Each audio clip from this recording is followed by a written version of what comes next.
Can now go across to correspondent Florence La Bruyere standing by in Budapest. Good afternoon to you, Florence. Now, the Pope will be meeting Hungary's Prime Minister Viktor Orban. The two men don't see eye to eye on a range of issues. It is true. And it is true also that there had been let's say until 2021, a lot of tension between Budapest and the Vatican. The reason for that was that there had been a series of attacks on the Pope here in Hungary going back to 2015, when an influx of migrants arrived to Europe. These attacks were voiced in pro-governmental media by members of the Fidesz, Viktor Orban's party. At the time, it was said that the Pope was in league with George Soros, that he wanted to flood Europe with migrants in order to dilute European identity.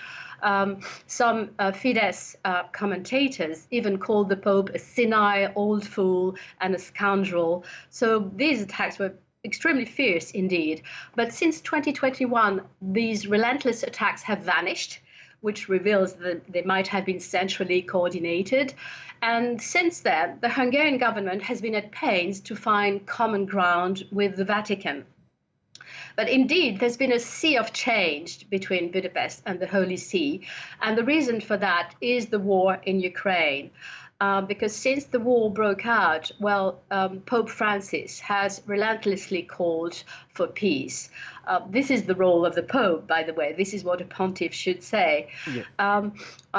As to Viktor Orban, the Hungarian Prime Minister has also called for peace. But Pope Francis' call for an immediate ceasefire in Ukraine is motivated by deep concern for the sanctity of human life. In Viktor Orban's case, it is seen by many observers as a proxy to allow Russia to retain captured territory. Let's not forget that the Hungarian Prime Minister is very close to Vladimir Putin, and Hungary is the only European member state to block sanctions against Russia. So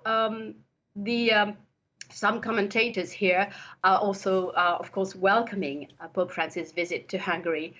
But others are worried that this visit will be vulnerable to political manipulation.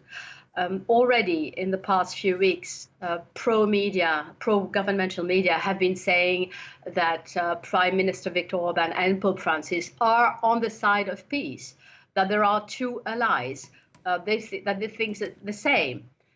Because they call for immediate ceasefire in Ukraine. Some newspapers have also said, well, Pope Francis is our only ally in Europe. Only Francis and Hungary are on the side of peace, and the rest of Europe is on the side of war.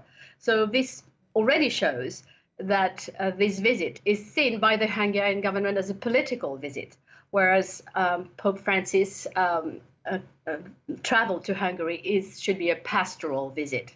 We'll see how this visit pans out, Florence. Thank you very much for that, Florence La Bruyere, reporting there for us from Budapest.